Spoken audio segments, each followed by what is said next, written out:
আমি হলো সৰু সুৰা দোকানী, এই 2-1 টাকা কৰে জমাই আমি ভাবোঁ যে বছৰত কিবা এটা পাম, পূজাৰ আগত কিবা এটা হ'ব, এইটো আমি চিন্তা কৰি পইচাটো ৰাখিছোঁ। যেতিয়া লৈছে তেতিয়া কৈছে একো চিন্তা নাই, যে হেৰিটো এজেণ্টটোৱে কৈছে যে চিন্তা নাই, মই বেংকৰ কাৰণে মই গেৰাণ্টি আছে, এই যোনে এজেণ্ট পইচা উঠায় আৰু কি, যে মই বেংকৰ কাৰণে মই গেৰাণ্টি আছোঁ, কোনো টেনশ্যন নাই, একো চিন্তা নাই, আপোনালোকে পইচা ৰাখি দিব পাৰে। আৰু এইটো এনেকুৱা বেংক নহয় যে পলাই যাব বা কিবা হেৰি হ'ব, হেৰাই যাব পইচাটো। তাৰপিছত আমি পইচাটো ৰাখিলোঁ। পইচাটো ৰখাৰ পিছত যেনেকৈ 7-8 মাহ 9 মাহ হৈ গ'ল। এতিয়া লাহে লাহে এজেণ্টটো কমকৈ আহে, কেতিয়াবা মাতি লৈ আহিব লাগে, কেতিয়াবা আহে আমাক মাতে, কি হ'ল এনেকৈ, আৰে আপুনি 4 দিন 5 দিন নাহে, তাৰপিছত আহে।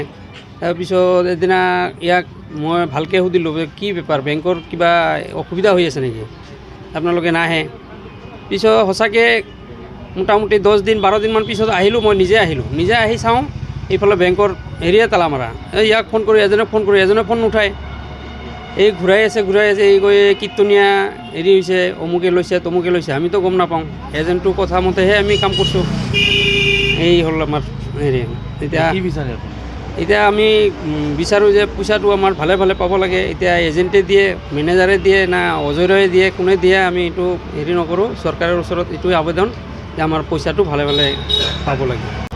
আমি এই গ্ৰামীণ নিধি বিকাশ নিধি লিমিটেড এই বেংকখন, ইয়াতে আমাৰ এজেণ্ট মোৰ দোকানত এদিন গ'ল যে এনে বেংক খুলিছে, বেংকখনৰ মালিক স্থানীয় MLA শ্ৰীযুত অজয় ৰায় দেৱক, তেখেতে নিজেই ডাইৰেক্টৰ বেংকৰ।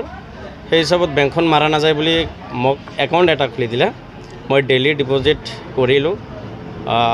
এনেকৈ 1 বছৰত মেচুৰিটি হয়, কিন্তু মোৰ দুৰ্ভাগ্য 1 বছৰ নহওঁতে বেংকখন তালা লগাই দিলে। তালা লগোৱাত মই এদিন MLAৰ ঘৰত আহিলোঁ। মেনেজাৰবিলাকেতো পলাতক হৈ গ'ল তালা মাৰি কিনে। MLAৰ ঘৰত আহিলোঁ, আমি বহু মানুহ গোট খালোঁ, যিবিলাকৰ পইচা আপোনাৰ এনেকৈ পাব লগা আছে।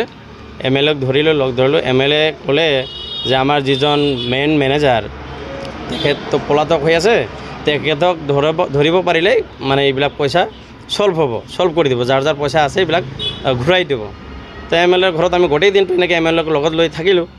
তাৰপিছত কিছুদিন পিছত যিয়ে নহওক, যিজনে পলাতক হৈ আছিল তেখেত আহিলে, ধৰাৰ পৰাৰ পিছত MLA আমাক তেতিয়া কৈছিল যে তেখেতে ধৰা পৰাৰ পিছতে আপোনালোকৰ পইচাখিনি আমি ঘূৰাই দিয়াৰ ব্যৱস্থা কৰিম। তেখেতক ধৰিলে, জামিনত ওলাই গ'ল, আমি গম পালোঁ, শুনা পালোঁ জামিনতো ওলাই গ'ল। এতিয়ালৈকে আমাৰ পইচাখিনি আমি পোৱা নাই।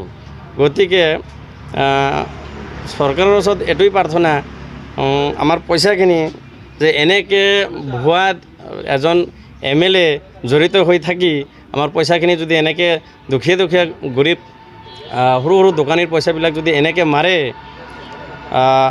বহুত দুখৰ কথা। গতিকে আমাৰ পইচাখিনি চৰকাৰৰ ওচৰত অনুৰোধ থাকিল যে হেঁচা প্ৰয়োগ কৰি হ'লেও আমাৰ পইচাখিনি, দুখীয়া মানুহৰ পইচাখিনি যাতে মোকলাই দিয়ে।